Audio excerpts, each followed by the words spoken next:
Guys, nandito ako ng pork soup o nilagang pork with opo or kalabasa blanca sa atin. So, hinahin nyo lang Nilagang pork, tapos oregano, dried kamaas, spring onion, oregano,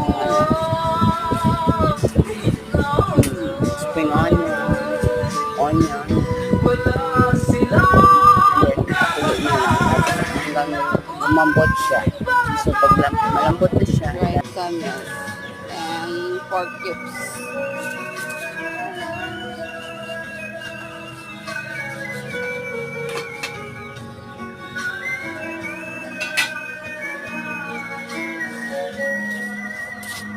So,